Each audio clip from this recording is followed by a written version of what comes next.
So this is the first issue of Kaito 84, which is an Usagi Yojimbo spin-off. Before this, when this was first announced, I was like, okay, this isn't going to be great. It's not got Stan Sakai involved in it, in actual drawing or writing of it.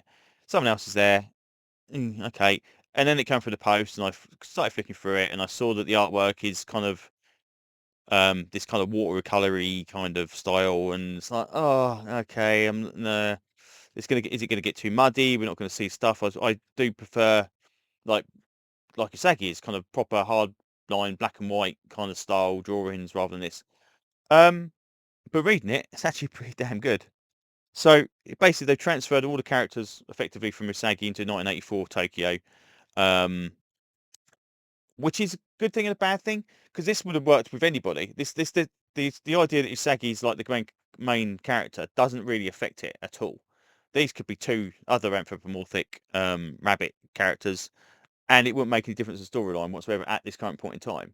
In fact, you're kind of half waiting for all these characters to show up, which kind of defeats the purpose. Go, oh, when's Thingy going to show up? When's Jay going to show up? Oh, they mentioned Jen. That's cool.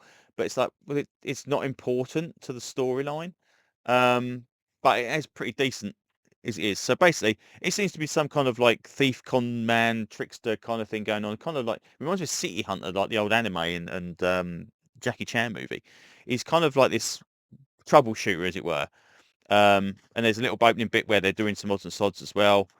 And it turns out that as they go to this meeting with this bloke, he's from the government, and they want him to steal something.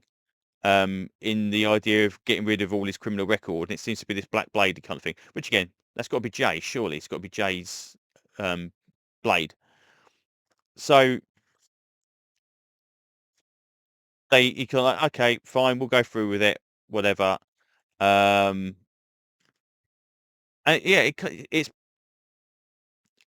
at the moment, yeah, it's just gags about his nephew, cousin being hungry all the time and all this kind of stuff, which again is exactly the same in the main series as well. But that's literally the kind of plot point. We kind of get this little intro kind of bit that doesn't really go anywhere at the moment. Whether or not it's going to pop up later on, I don't know. But yeah, the main thing is yeah, it's this government guy wants to write his stuff off, write his criminal record off to steal this blade, and it's something I can't remember what reason it's for it anyway. But yeah, it does kind of remind me of City Hunter, Bean Bandit, Gunsmith Cats kind of anime, that kind of stuff as well.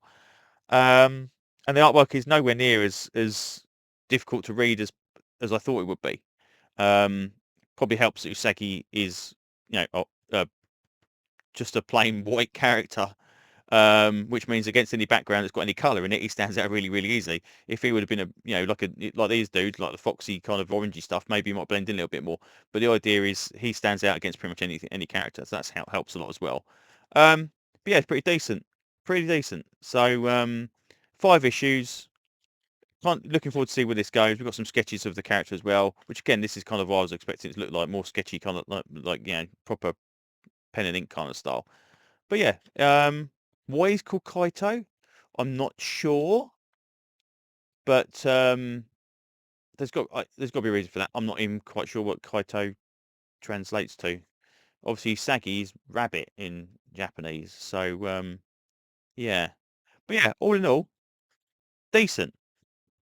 Much better than I thought we were going to be. It feels like it ate something set in the 80s, um, and it's just a nice little take on the character. And like I said, if this didn't have to be an Usagi spin-off. If this has been anything else, I'd have still bought this and really enjoyed it. But being an Usagi spin-off obviously helped, kind of bring it above the pulpit a little bit more and people to recognise it. But yeah, a decent book. So a nice addition to the Usagi multiverse, as it were, because we've got Senso and all that kind of stuff as well. So, but yeah, all in all, decent stuff. So yeah, I think that's pretty much all to say about this one. So yeah, if you're an Usagi fan, definitely worth a look.